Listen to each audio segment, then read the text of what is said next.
This video was brought to you with the help of the Time Walking Discord. They have a lot of resources. When I started out, I kind of manually went through every entry for dungeons, crafted materials, etc. But the kind people at the Time Walking Discord have already put in that work for pretty much every class. They've got pretty comprehensive spreadsheets for any class that you might play so that you can get a good idea of what sort of gear and consumables you want to aim for. To give you a quick walkthrough of what that spreadsheet looks like, you just go over to their spreadsheet, whatever specific class you want to look at. If you're looking at the Mage Tower or any other sort of time walking activity, whether it's dungeons, raids, what have you, and then you have their options listed by what is best, the source, any additional information you might need, some alternatives, and in addition to that, they've got some budget builds if you don't want to spend too much time or money getting items, but you still want something that's better than regular Shadowlands gear. You can go ahead and get some idea of what good budget options are. Another good resource is the Wowhead list of consumables, which pretty much goes over all the different enchants for different armor types. It's structured pretty nicely. It's got all the different gems. It's got all the different flasks, along with how much stat they give per flask, so you can go ahead and check the prices on the auction house, see what's worth it for you and your price point in terms of food, flasks, consumables, etc. Going into the gear that goes in the actual sets, you have a lot of options, and what I found for my character to be true is the best set consisted of various different options. So for example, I've got a helm that is from Chromie Time, you've got some crafted legendaries from Legion, you've got some crafted regular base materials from tailoring.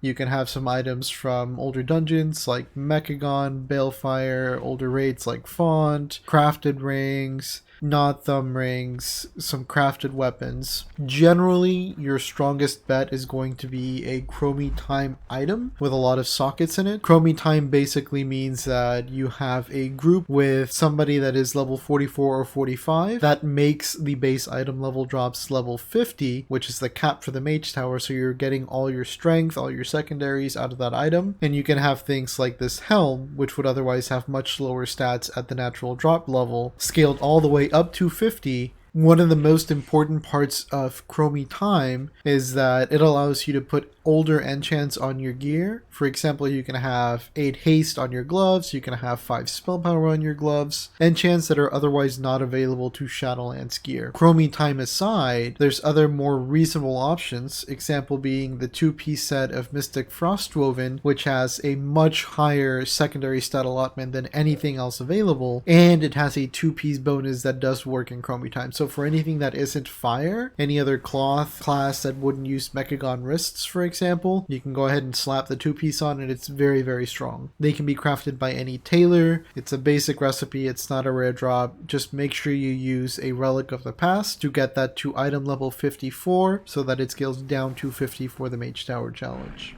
Another notable example being the Tome of Kings, crafted from Inscription, which when scaled up to item level 48 can be enchanted with 8 intellect for the offhand. It has a 1-minute duration on use for increasing all your stats by 12. It's pretty strong, especially for burst. Some other crafted pieces that are still pretty reasonable to get would be something like rings, necks. They will come with sockets. If you do craft a ring, make sure you craft it so that it's on the lower item level side, because the Sandalari ring enchantments give more stats when scaled down versus their Shadowlands counterparts. They also naturally come with the sockets, and then of course the base gear being Shadowlands gear, which you can have sockets on your Shadowlands rings, you can have sockets on your Shadowlands helms that aren't domination, wrists, things like that if you have those lying around. Moving on from gear to potions, a couple of potions that are really good are Unbridled Fury for flat damage, and if you're a spec that prioritizes burst or main stat during a burst window, say something like Arcane with Arcane Power and Touch of the Magi, Fire with Combustion, you might want to look into Superior Battle Potions, a lot better than the 54 main stat from Shadowlands potions. They are, if you notice, a bit more on the expensive side, so if you want a cheaper alternative, you can go for Drainic Potions, which tend to generally be cheaper on the auction house. They're also pretty cheap to craft if you want to craft them yourself. And then of course you can use prolonged power potions, which give you a 1 minute duration on main stat for 40 main stat in the Mage Tower. In terms of healing potions, technically Astral Healing Potion will give you the most healing, about 5k health in the Mage Tower, but it also tends to be the most expensive by quite a bit. So a much cheaper alternative is the Abyssal Healing Potion, which gives you 4400 healing and costs a fraction of the price. In addition to potions, you have things like Augment Runes, Drums if you're a spec that doesn't have Bloodlust, Scrolls if you don't have a native Shout or Fort or Int, and then you have Weapon Oils and Sharpening Stones, something that is not mentioned on the Wowhead guide, however, that is mentioned on the Time Walking server, is the Superior Wizard Oil. If you happen to have a weapon that is item level 50 or lower, ideally exactly 50, you can apply it and it gives you 17 intellect to that weapon, which is pretty big and much better than the Shadowlands oil.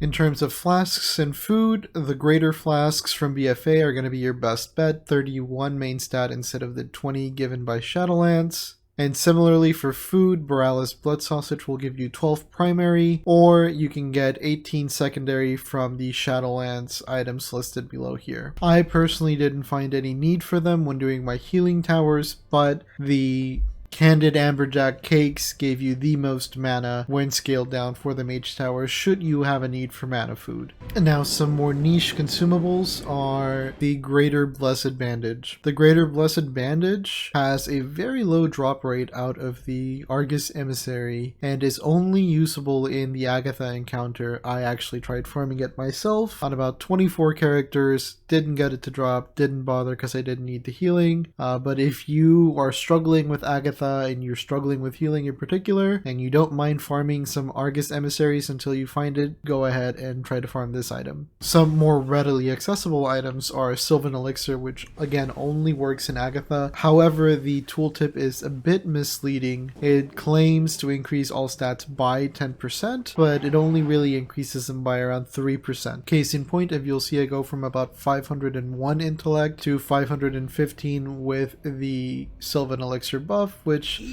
it's only 14 intellect instead of 50, but you know, it's something. It's better than nothing. Flame caps do give you a lot of spell power in the Mage Tower. However, they're hardly ever on the auction house. It's something that nobody really farms, so that's more of an item that you'd have to farm yourself if you wanted to go for it.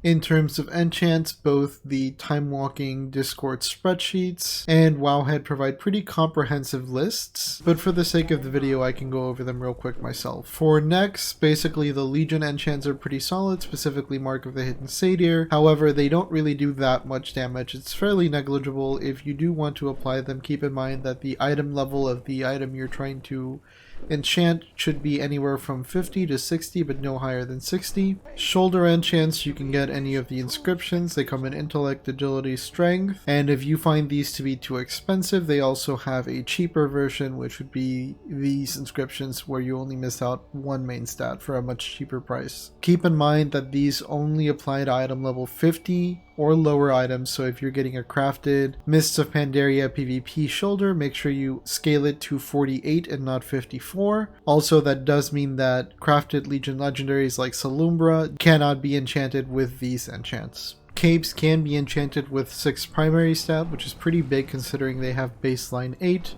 so you're almost doubling the primary stat available on them. And I found that the easiest cape to get is from this vendor. If you happen to have played in Legion for that character, you can roll a socket on them and item level 50, which means you have a socket and a 6 primary stat enchant, which is very good, much better than what Shadowlands has to offer. Chest enchants, you can do regular Shadowlands primary stats. Wrist enchants will depend on whether you're an intellect or sort of agility strength based spec, but intellect you can use Shadowlands. Weapon enchants, again, it depends on the item level for the weapon you have and sort of what build you're going for, but generally something like Machinist's Brilliance from BFA is pretty strong for casters. And if you look at your spreadsheet on the Time Walking Discord, it should list what enchant is best for your current spec.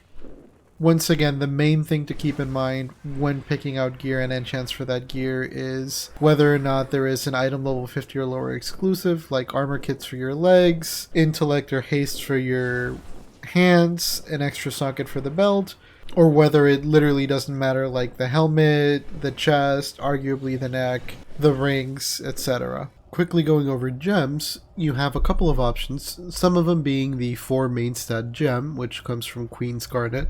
You can get these gems by clearing Dragon Soul. You get 2 types of currencies. You get the Essence of Corrupted Deathwing, and you get the Mote of Darkness, one of which contains a guaranteed epic gem, the other has a chance to contain an epic gem. So if you ever farmed Dragon Soul for mounts, if you ever played in Cataclysm, then it might be worth checking your characters, buying those items, seeing if you can get any of those gems. If you can't afford it or you don't have any, you can go for the +3 options. There's a couple of +3 options. There's also +2 main stat, +2 secondary options, +7 secondary stat options, a couple of unique main stat gems, unique meaning you can only have one of them, and some gems you can get from PvP vendors. One last thing to take into consideration is if you're only level 50, you're going to be missing out on a lot of abilities for most specs. For example, when I did my Warlock's challenge, I was missing out on 2-second longer Havoc, amongst other things. So if you're struggling with a particular spec and you're barely level 50, maybe look at what abilities you're going to upgrade at higher levels and decide whether or not it's worth it for you to continue leveling that character in order to make the challenge easier. Closing remarks that aren't exactly gear or enchant related but very helpful for the Mage Tower include making macros. For example, I made a focus macro so I didn't have to physically target Fell Totem when I wanted to fear him to interrupt. I could just press my macro. A lot of these challenges have specific mobs that you have to CC, you have to interrupt, whether it be the Sigrun, where you have to sheep Sigrun during Blood of the Father, whether it's the twins where you have to interrupt the hand. You want a macro where you can effortlessly execute the mechanic without having to manually worry or target the mob. And in a similar vein, keep in mind that most of these challenges are mechanics based and not very tightly tuned around DPS checks. Case in point, a lot of people have cleared them with basic green gear, trial accounts, no enchants, no nothing. The main difference, however, is that the more gear you have, the more leniency there is in messing up mechanics, and you don't have to play as perfectly to execute the same level of performance. So that being said, if you're very comfortable with your main spec, you know it inside and out, you can do mechanics. Honestly, just going in with regular Shadowlands gear is fine. If you're a little bit less comfortable, you can go ahead and get some crafted pieces of gear that'll help you out without really having to farm too much. And then if it's a spec you've either never played before, you don't like, you're not familiar with, you can go fully ham and get all the absolute best crafted, enchanted, chromie time gear available to make the challenge as easy as possible for you. Make sure you check out the time walking spreadsheets to get an idea of what gear works best for your character, depending on whether you want to get the absolute best, if you want to get something budget, if you want to get something in between. And if you have any questions, feel free to ask in the comments section. Otherwise, that is the end of this video.